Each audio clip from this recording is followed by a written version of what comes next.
Welcome to Junior Ranger Day. I'm Richard Olson. I'm the Bighorn Canyon archaeologist, and today we're going to talk a little bit about archaeology and some of the tools and equipment that archaeologists use, and a little bit about what we do.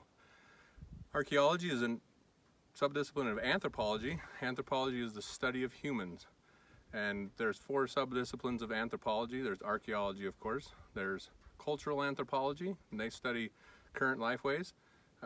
There's biological anthropology. They study forensics in a lot of cases. And then there is linguistics, which is the study of languages.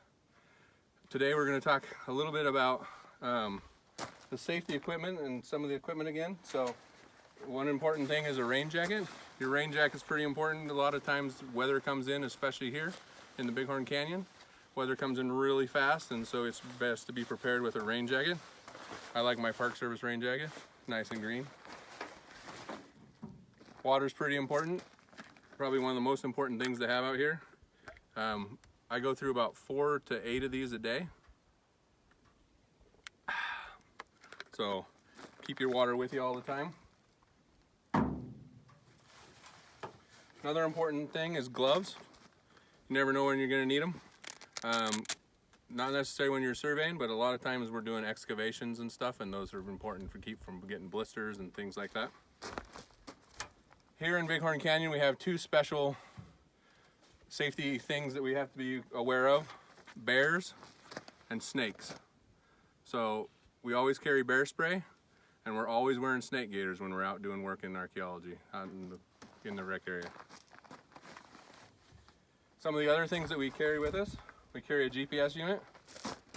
We use this to keep track of where we find artifacts or features like houses, and then we log them in here and we take them back to the office and put them into our database.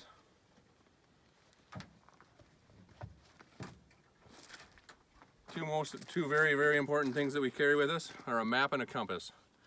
Sometimes your technology, like your GPS's, fail on you, and you got to be able to use a compass and a map to find where you're at and how to get back to your truck.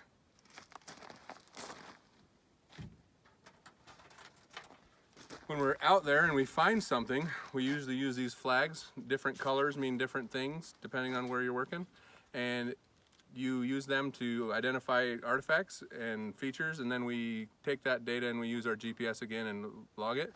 And then sometimes we'll log that information also on a piece of paper using our handy clipboard, and we have site forms that we use.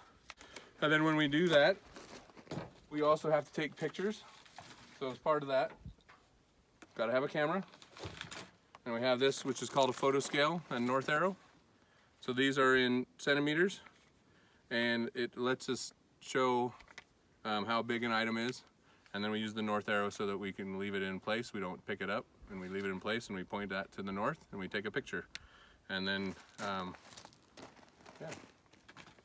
So that's for survey. So we also do excavation occasionally, and so excavation is where we dig into the ground and we methodically take layers of the dirt off, and then when we go in there we find artifacts and we catalog them. Similar to this, we draw a map on a piece of paper of what the excavation unit looks like. So one of the things that's important in there is a level. We try to make the ground surface as level as possible, and we also use this to make sure that when we use a string, we have a different kind of level, but we use a string and it has a level on it, and we use that to measure off of. We also have a trowel, which is very important. Our trowel is what we use to move the dirt with. We use these small ones, we have big ones, and we have even smaller ones.